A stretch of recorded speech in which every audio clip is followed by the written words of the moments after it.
كلنا داك الشخص اللي في واحد النهار حس بخيبة امل، داك الشخص اللي فجأة وفي لحظة كيلقى احلامه كلها تحطمت قدام عينيه، والاحلام الوردية اللي كانت كتزين سماء حياته غادي تصبح فجأة رمادية قاتمة. وكلنا داك الشخص اللي وقع عليه انكسار في حياته، سواء بسبب مرض، بسبب فقدان وظيفة، بسبب فشل دراسي، أو بسبب فقدان شخص عزيز علينا. وأحيانا ممكن يكون السبب هو غدر شخص قريب أو خيانة صديق. وأحيانا ممكن يكون هذا الانكسار بسبب أننا رفعنا من سقف التوقعات ديالنا أشخاص، سواء من الأقارب ديالنا أو من العائلة المقربة لنا. الشيء اللي كيصدمنا بزاف في الوقت اللي كنطيحوا وكنلقاوهم بأنهم أول ناس قلبوا وجههم علينا، وهذا الشيء اللي كيخلينا نسدوا على راسنا ونفقدوا الثقه والامل في القريب والبعيد. وهذا الشيء بالضبط هو اللي كيكون لنا نظره سوداويه على المجتمع اللي كنعيشوا فيه. اللي كيزيد الامر سوء هو فاش كنشوفوا كميه الظلم والحقد اللي كنعيشوا فيه في هذا المجتمع، خاصه فاش كتشوف شخص معاق عايش وحيد وسط المعاناه ديالو في هذا العالم. فاش كتشوف اب او ام صبروا مده طويله باش يرزقهم الله بذريه، ونهار كيتزاد لهم داك الطفل او داك الطفله اللي غادي يزينوا حياتهم، كيتدخل القدر وكيخطف داك الطفل او داك الطفله من بين احضان والديهم. فشنو ذنب داك الطفل او داك الطفله اللي ماتوا وهما صغار؟ وشنو ذنب داك الاب وداك الام اللي عاشوا سنين طويله كيتسناو داك اللحظه اللي غادي يفرحوا فيها، ونهار فرحوا ما خلاهمش القدر يكملوا الفرحه ديالهم؟ وفي بعض الاحيان كيكبر داك الطفل او داك الطفله وكيولي شاب، كيولي راجل كيحقق الاحلام ديالو بفضل الاباء ديالو اللي تعبوا عليه وكدوا عليه وسهروا عليه. وكيكون اول انجاز كيحققه داك الشخص في حياته هو انه كيلوح والديه في دار العجزه. كتحس بكميه الشر كبيره من بعد ما كتقرا وكتجتهد وكتسهر الليالي باش توصل وتحقق الحلم ديالك، الحلم اللي كيبقى مجرد حلم كتعيش على انك تحققه ما كتحققوش وكتموت وكتخليه. من بعد ما كتصطدم بالواقع المر اللي عايشين فيه في هذه البلاد السعيده اللي هو مبدا باك صاحبي، وهنا كتبقى كتلوم راسك وكتلوم القدر وكتقول علاش يا ربي غير انا، علاش حتى انا ما يكونش با صاحب باه. وكتزيد كميه الشر تبان فاش كتلقى طفل صغير بريء يلاه تزاد ولكن تزاد معاق، طفل لم يقدم ولم يؤخر ولكن الله سبحانه وتعالى خلقه محاق.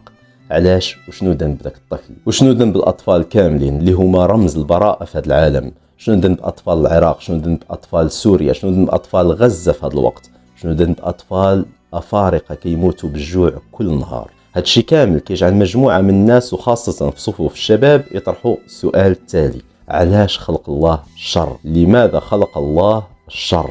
وكاين اللي كيتجاوزوا هذا السؤال وكيطرحوا اسئله معقده اكثر. هل الله سبحانه وتعالى شرير؟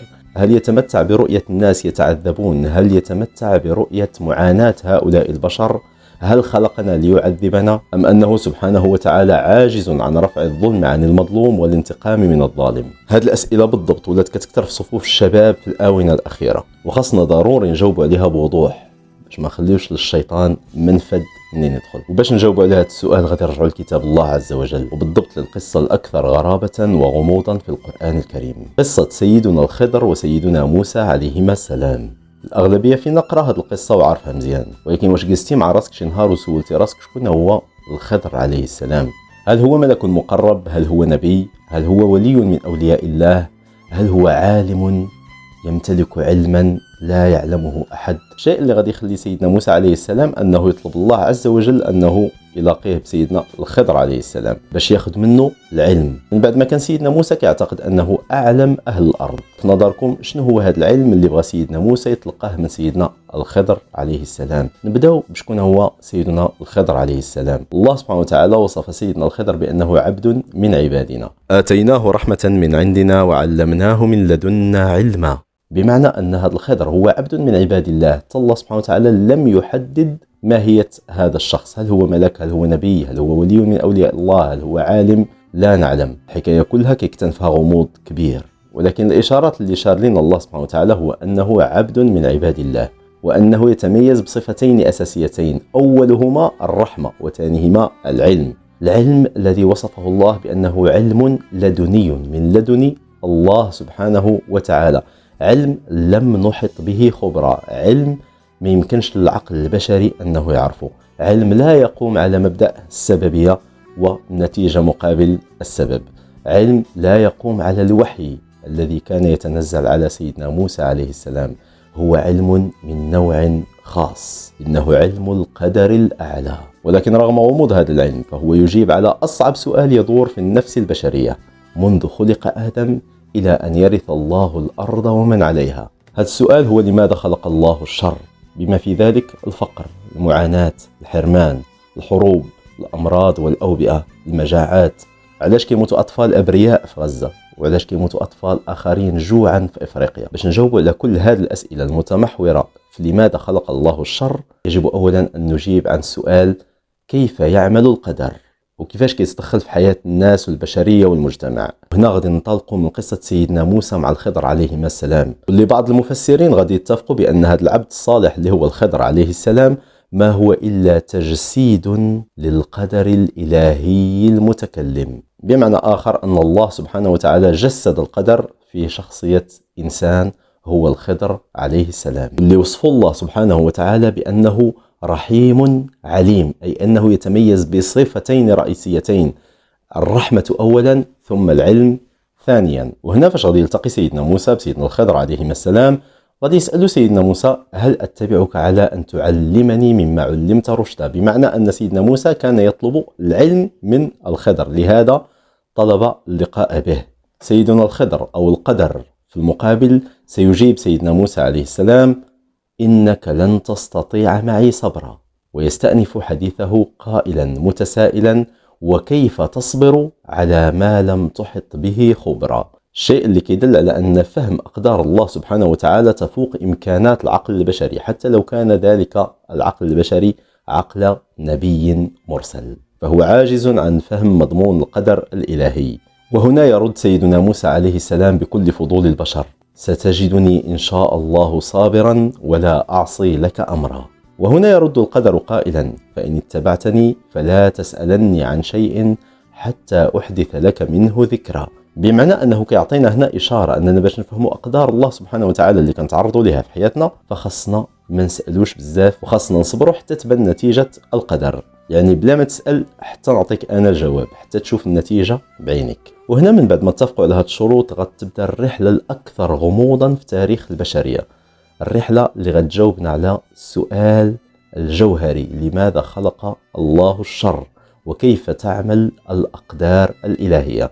وهذا هو أهم جزء في الحلقة، وغادي نبداو بأول حادثة غادي يتعرض لها سيدنا موسى والخضر عليهما السلام، وهو أنهم غادي يطلبوا أناس أنهم يوصلوهم بواحد السفينة، ويقال أن ذاك الناس كانوا أناس طيبين، أناس كرماء، اللي وافقوا أنهم يوصلوا سيدنا موسى وسيدنا الخضر عليهما السلام بدون مقابل، يعني بدون ما ياخذوا حتى أجر. وهنا سيدنا موسى غادي يتفاجئ بأن سيدنا الخضر عليه السلام كيقتلع لوح من ألواح السفينة، الشيء اللي كيجعل الماء يتسرب لداخل السفينة والسفينة قريبة تغرق. وهنا أكيد أنهم بداو كيحاولوا ينقذوا السفينة، ولكن سيدنا موسى ما قدرش أنه يصبر، وغادي يعترض على القدر بحال اللي أي واحد فينا غادي يعترض على القدر في ذاك اللحظة، وغادي يتوجه للقدر بالكلام، وغادي يخاطب قائلا: أخرقتها لتغرق أهلها لقد جئت شيئا إمرا.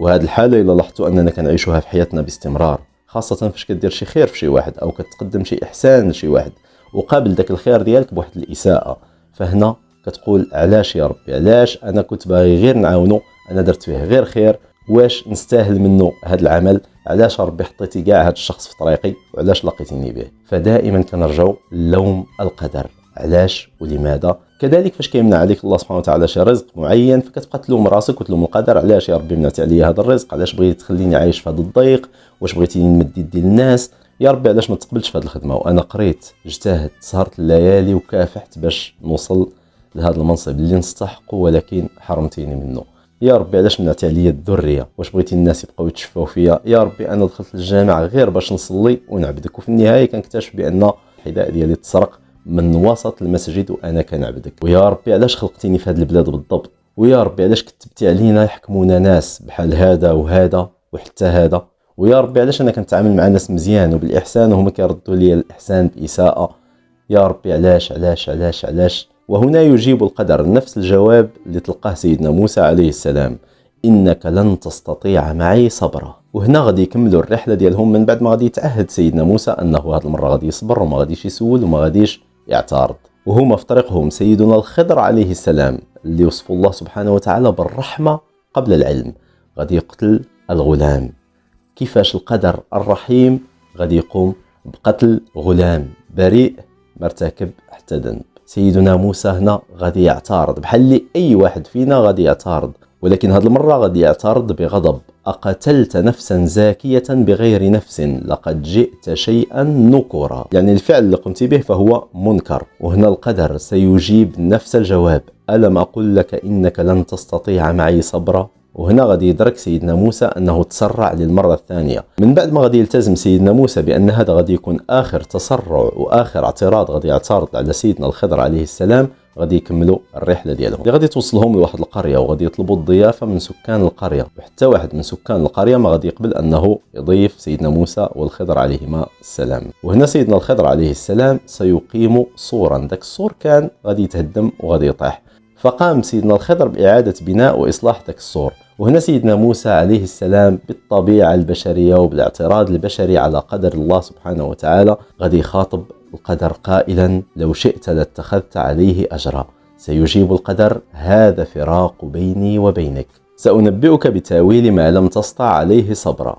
يعني غادي نشرح لك الأحداث القدرية اللي وقعت واللي ما قديتيش وانت نبي أنك تصبر عليها. وهذا هو أهم جزء في الحلقة ديالنا، هو التفسيرات اللي غادي يقدمها القدر لسيدنا موسى عليه السلام والبشر عموما. وهنا سيدنا الخضر عليه السلام غادي يبدا يشرح لسيدنا موسى الأحداث القدرية اللي وقعت، اللي ما استطاعش سيدنا موسى كبشر أنه يفهمها رغم أنه نبي من أولي العزم من الأنبياء، واللي كتبين واللي غادي نفهموا منها بأن الشر نسبي، وأن مسألة الشر في هذا العالم هي مسألة نسبية، بمعنى أنه شر من المنظور ديالك أنت ومن الزاوية اللي كتشوف بها أنت الأمور. ولكن إلا حاولتي تشوفه من زاوية أخرى غيتبين لك أنه على العكس تماما، أن هذاك الشيء اللي كنت كتشوفه أنت شر فهو الخير وكل الخير. وغادي نفهموا بأن النظرة ديالنا لمفهوم الشر هي نظرة قاصرة عاجزة على تفسير أقدار الله سبحانه وتعالى، لأننا لا نستطيع وما كنقدروش أننا نشوف الصورة كاملة للقدر الإلهي. بينما الصورة الكاملة اللي خاصك تفهم من خلال هذه القصة كاملة هي أن القدر 3 أنواع. النوع الأول ما يبدو لك أنه شر ولكنه في الأصل خير، وهذا ما حدث مع أصحاب السفينة، فما بدا لهم في الأول على أنه شر اتضح لهم في النهاية على أنه خير. إذن فالنوع الأول هو شر تراه فتحسبه شرا فيكشفه الله لك على أنه خير، وهذا كيوقع معنا كاملين، وكلنا عندنا عشرات التجارب في حال هذا النوع من القدر. الله سبحانه وتعالى كيمنع عليك أشياء أو كيحرمك من أشياء أو كيقطع عليك أشياء. مثلا كتكون في وظيفة فكيحبس عليك الله سبحانه وتعالى ذاك الوظيفة، الشيء اللي كيبان لك على انه شر، ولكن من بعد كيتبين لك على انه كون ما حبسش عليك الله سبحانه وتعالى ذاك الوظيفه عمرك ما كنتي غادي تحقق هذا الشيء اللي حققتيه دابا. فكتلقى راسك انك طورتي حياتك بزاف بفضل هذا المنع اللي منع عليك الله سبحانه وتعالى ذاك الوظيفه، وان ذاك الوظيفه في الاصل هي كانت شر ليك كون بقيتي فيها. النوع الثاني كقضيه قتل الغلام، شر تراه فتحسبه شرا لكنه في الاصل خير، لكن لن يكشفه الله لك ما حييت.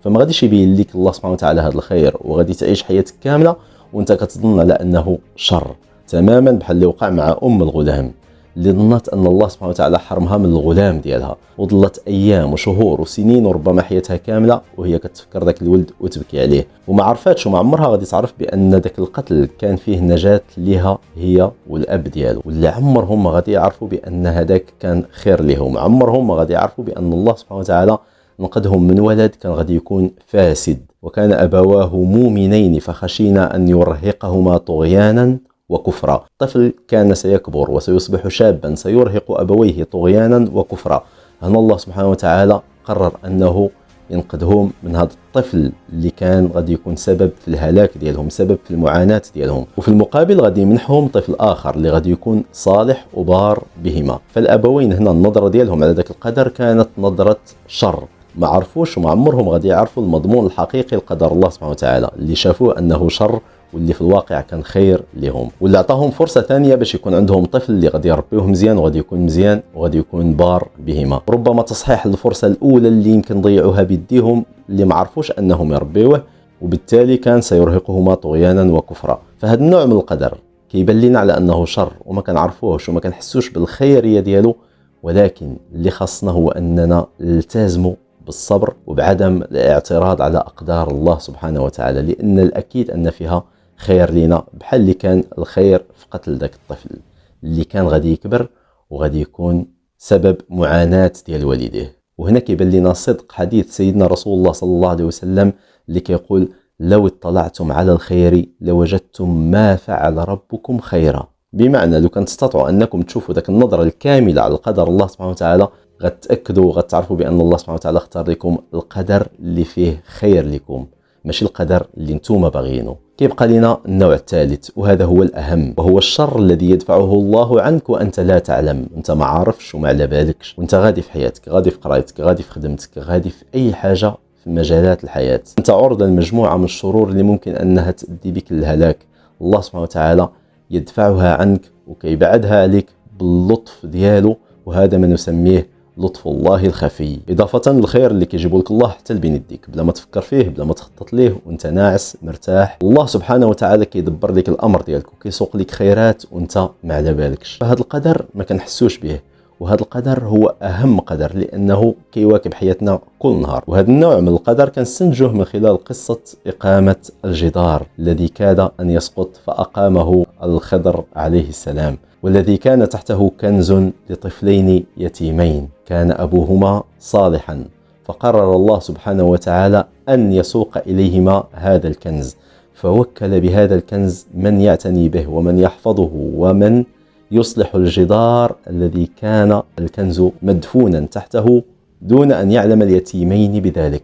اليتيمين ما على بالهم والو، يتيمين عايشين حياتهم والله سبحانه وتعالى يدبر الأمر ديالهم.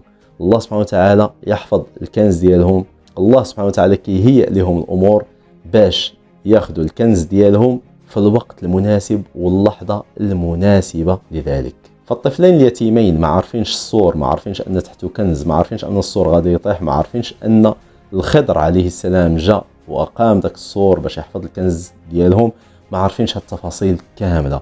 في واحد النهار غادي يوصلهم داك الرزق ديالهم وداك الكنز ديالهم حتى لبين يديهم، وما غاديش يدركوا بأن الله سبحانه وتعالى كان كيهيئ لهم وحافظ لهم هذا الكنز هذا منذ سنين مضت. وبحال اللي حتى واحد فينا دابا وفي هذه اللحظه اللي كتشوف فيها هذا الفيديو هذا ما كتفكرش في القدر ديالك، وما كتفكرش في لطف الله الخفي اللي ساقو ليك، ما كتفكرش في الامن والامان اللي عايش فيه، ما كتفكرش في الرزق اللي عندك، ما كتفكرش في الرزق اللي جاي واللي غادي يوصلك في يوم من الايام عاجلا ام اجلا، وما كتفكرش في الفرحة اللي مخبي لك الله سبحانه وتعالى في الأيام القادمة، ما كتفكرش في الأرزاق، ما كتفكرش في الألطاف الإلهية الخفية وفي الشرور اللي كيبعدها عليك الله سبحانه وتعالى في هذه اللحظة هذه. ففي حتى اللحظة اللي كنكونوا غافلين فيها على الله سبحانه وتعالى، الله سبحانه وتعالى ما كيغفلش علينا وما كينساناش، وكيدبر الأمور ديالنا بكل تفاصيلها وبكل كبيرة وصغيرة.